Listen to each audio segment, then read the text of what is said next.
Welcome, everyone, to 1111, our first mini podcast with a surprise special guest. I'm Joy, your host today, and I should warn you, I am a nervous wreck with excitement for having our first guest. I've been with butterflies all day looking forward to this. If you tuned in a few days ago when I mentioned today, I referred to our guest as being inspiring, tireless, undaunted, and someone who goes with the flow with a sense of easy grace. And with all that in mind, I would love to introduce MARTIE Weatherly. Welcome, MARTIE. Well, hello, Joy, and thank you. And I think we'll do fine, even with butterflies. Thank you. I'm going to rattle off some of the questions that I sent you ahead of time. They weren't that great because it was my first time doing it, and I'd probably do it a little differently now. But afterwards, and when we feel like there are opportunities, we'll want to dive into things a little bit more.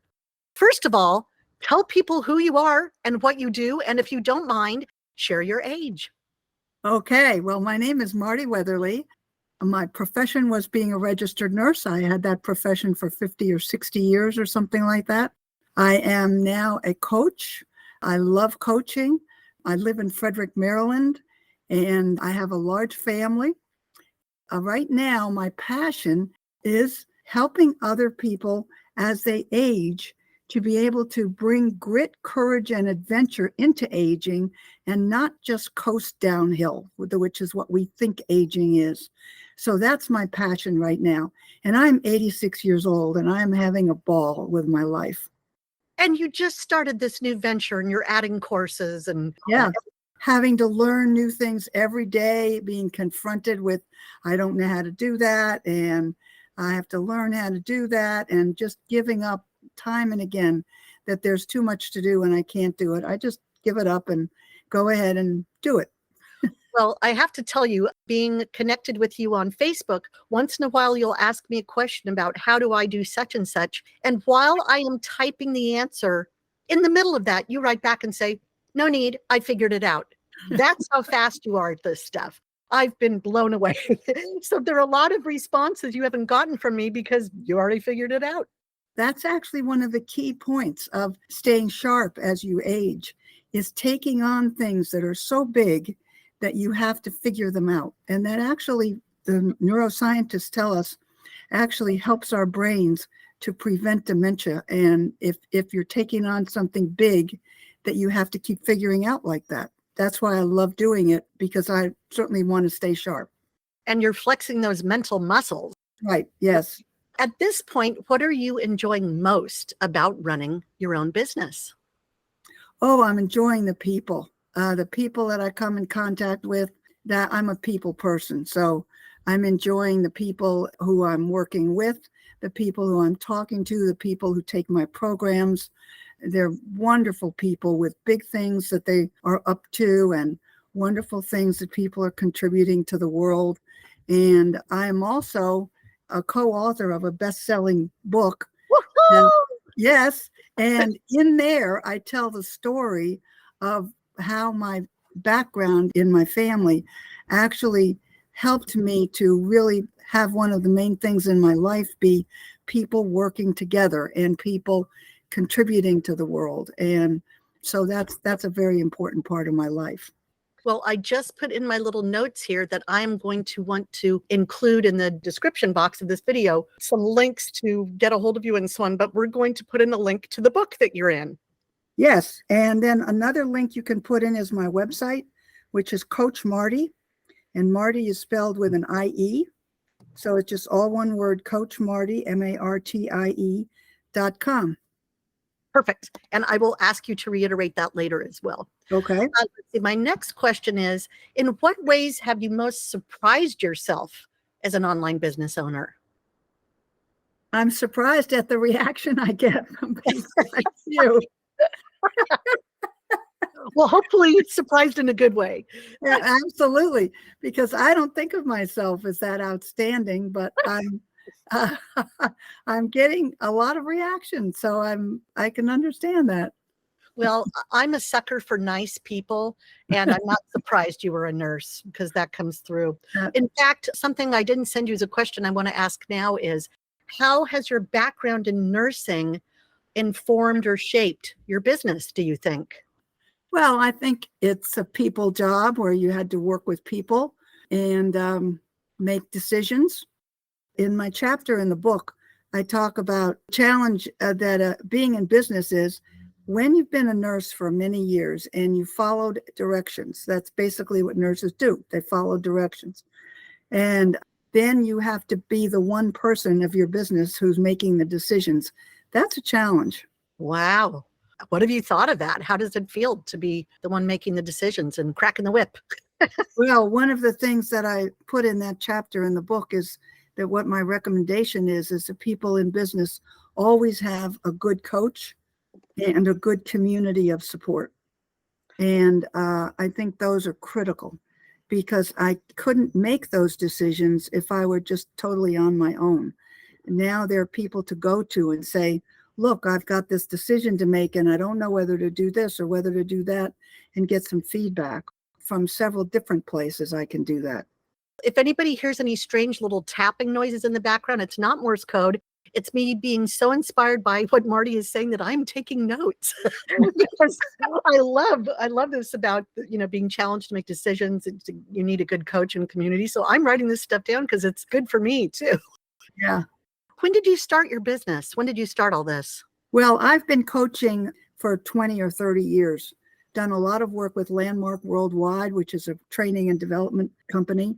And I learned coaching from them. And I also took a course at Coach U, which is a wonderful organization specifically set to train coaches. And so with those two things, I got a lot of training and I've been coaching informally all those years. After COVID, when I luckily retired just before COVID, which was a very good thing to do to get out of the hospital, out of working in a hospital, I started coaching sort of as a side gig.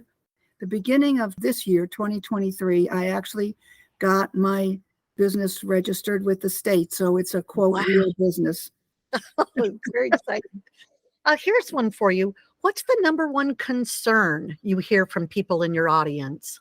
I tend to work with, and I think I tend to attract people who have a huge commitment, who are visionaries.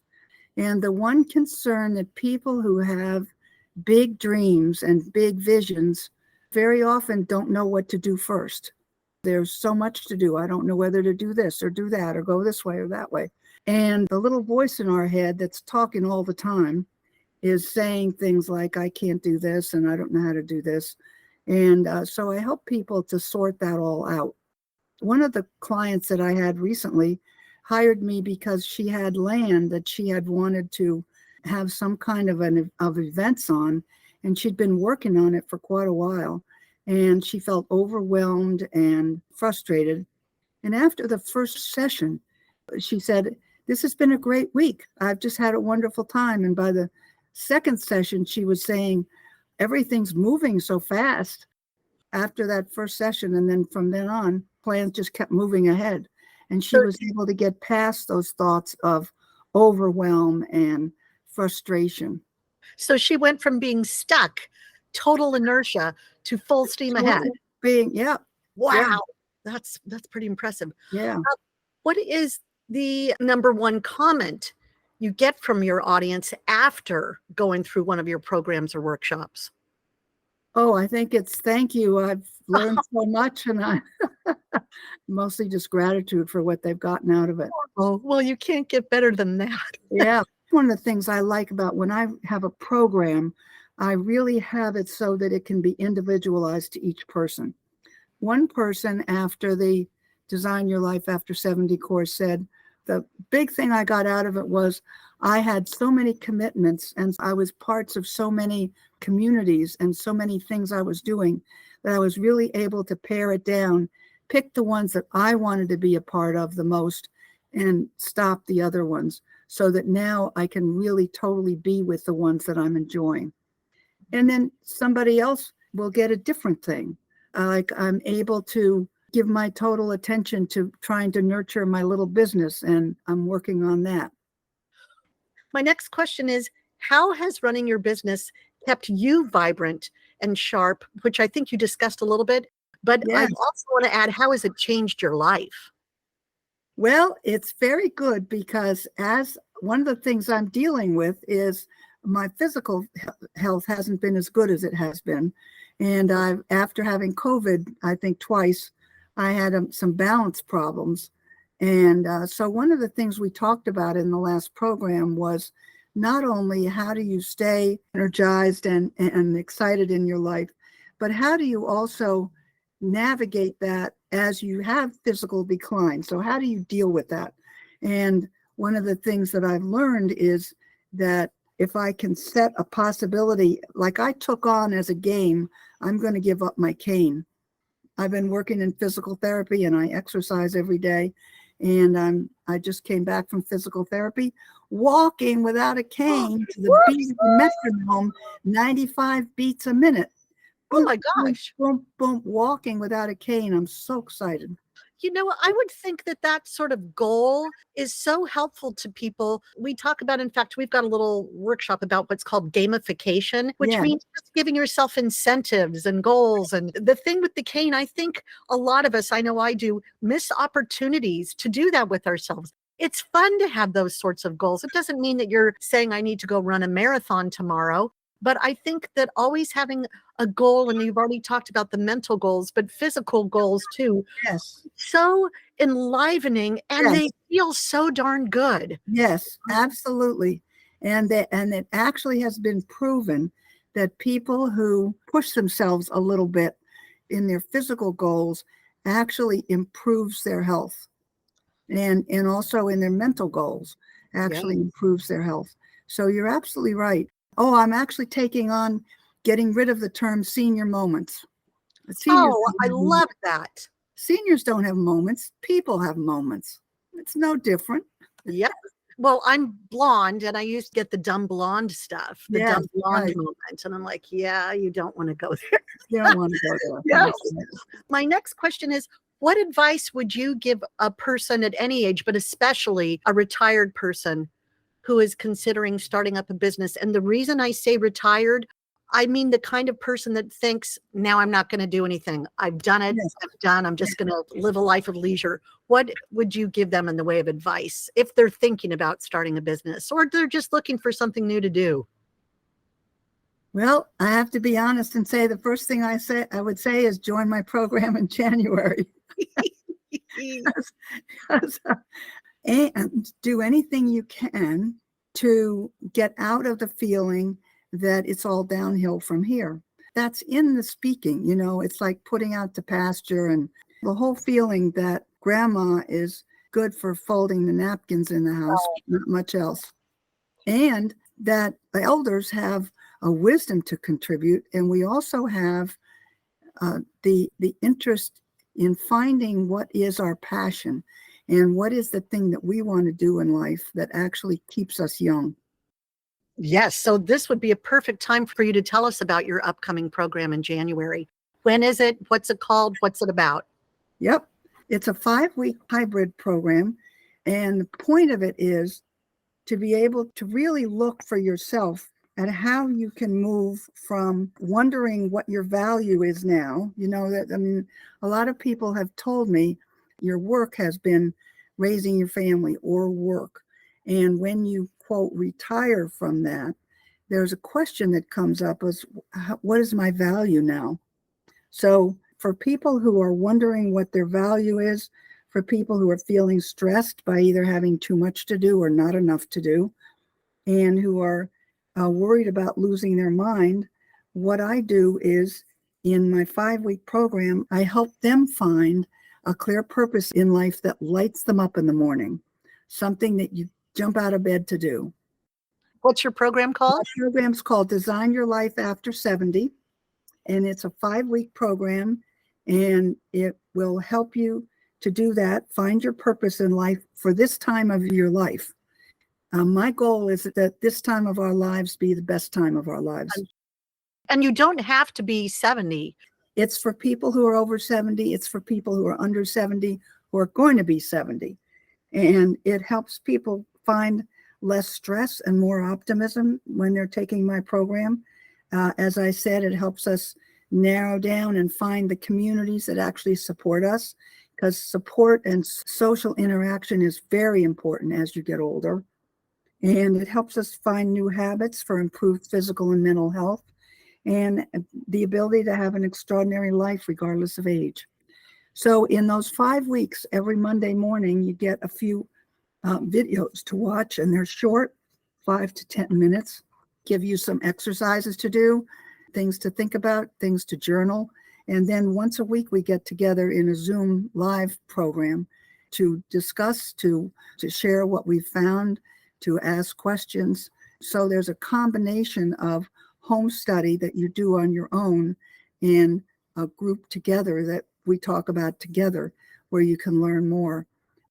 Even come up with some great big challenging thing they're going to do. A whole makes them think and think hard. The thing I love about how it's open to all ages is there are a lot of us that are like, I want to be able to look forward to aging. Yes. And now Yes. this is what I can look forward to doing when I'm 70. So it's a happy plan as opposed to just going to try to file for Social Security or whatever it might be. These are exciting things to look forward Yes, to. that is the point. Aging, when we're in our 80s, 90s, and some of us are going to live into our hundreds now. I plan to. And yes, and what we want is to be able to be contributing to the world. We want nothing more than to make a difference in the world. I love And we that. want to be able to be doing that. And we want to be able to, I use the thing, get your bucket list together. What are the things you want to do now in this time of your life? But to say something about the age also, I also think that this is fine for people whose parents are 80s, 90s, 100s, either to have the younger generation take the course and take the ideas to their parents, have the family take it all together. Yes, that's fantastic. Make it a family project, how to have mom and dad enjoy their life a little bit more. That sounds like the best way, because then there's a shared experience together. I love that. You mentioned your program starts at the end of January. Anything you've got going on before that? Oh, yes. I'm going to be having a free something. It'll either be a challenge or a free workshop in the week of January 8th. And that will be to introduce people to the idea of build your bucket list, expand your bucket list. What happened with me is at one point I was looking at, I had dreams earlier in my life that I said I wanted to do sometime, and I have completely sold out on them. I've completely forgotten them. I always wanted to take a train ride across Canada, and I've never done it. And I always talked with my daughter about going to Birmingham and investigating our family's history, and I've never done it. I realized, I don't have to give up on those things just because I'm 86. I can actually invent a whole new bucket list and maybe do one of those things, or go out to California and visit my cousin, or something that would be way beyond what I think I can do right now. But it's great to put it in the bucket list and start working on it. So the free thing that I'll have the week of January 8th is looking at your bucket list and looking at actually giving you ways to look at different parts of your life and say, what could I do exciting in that area of my life? What could I do in the idea of travel? What things did I always want to do, like paint, that I'd forgotten about? What, we'll go through different ones of those. I have a little quiz for people to take to be an energized elder, a way for you to look and see, where am I on the continuum from giving up to being energized and alive? You'd mentioned to me the statistics on Alzheimer's. Can you share a little bit about that? Yeah, Alzheimer's is growing exponentially. Alzheimer's was never even around when people's average age was 45. Luckily, we've extended our average age, which is good, but then we started having these diseases of Alzheimer's and dementia. One of the questions that worries most of us is, I don't want to age and lose my mind. I'm afraid of losing my mind. So they did studies worldwide, and the amount of Alzheimer's that is hereditary is, drum roll please, 1%. Very, very low. So what that means is 99% can be affected by the choices we make in our lifestyle. Now, this is bad news and good news, because it's like, oh, now I have to be accountable now, that I'm doing this to myself. The good news is that a lot of this is the food we eat, because our brains need certain food. And we can actually, by the food we eat, decrease the amount of what we called senior moments, so that you can actually see the difference. It's not just something that, oh, you should do this, so we all think, oh, we should eat good food. No, eating good food is really going to show up in a way that will help you keep your mind healthy and sharp and your brain sharp. Well, you must be eating good food because you're awfully sharp. Well, I do eat a lot of good food. You're right. Let's see. My last question would be, what is the best way for listeners to reach you? Do you prefer email, Facebook? What's good for you? My website, which is coachmartie.com, and then my Facebook Messenger. And on your website, is there a form for them to fill out if they want to contact you, or does it have an email address there or anything like It has that? an email address. Yeah, it has a way to contact me there. That's it for all of my intrusive questions. Anything you'd like to share in closing? Oh, I love talking to people. And actually one of the next biggest things I'm taking on is I have an opportunity to get my ideas out to a global conference. And so that just blew my mind when I realized I could take this conversation globally. And that's very exciting. That should keep me alive and alert for another 10 years or so. Well, remember us when you go viral.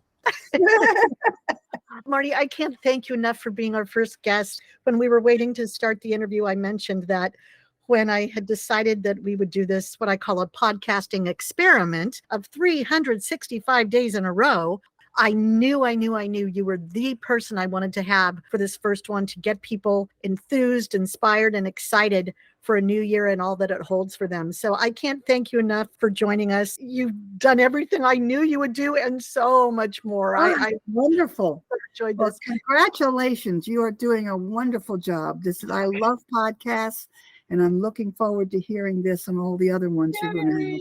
Well, tune in next week, friends, for another surprise guest. I haven't written up that person's accolades yet, but they're pretty darn fun as well. And by all means, if there's anybody you think would be a wonderful addition to the show, at this point, anybody would be a wonderful addition. But if there's someone specifically that you think, oh boy, people really need to hear their message, then let us know, and let us know how to get in contact with them. With that, we're going to sign off. Thank Martie again and say, Chedi, stay safe, everyone. Tuta. Bye. Thank you, Martie.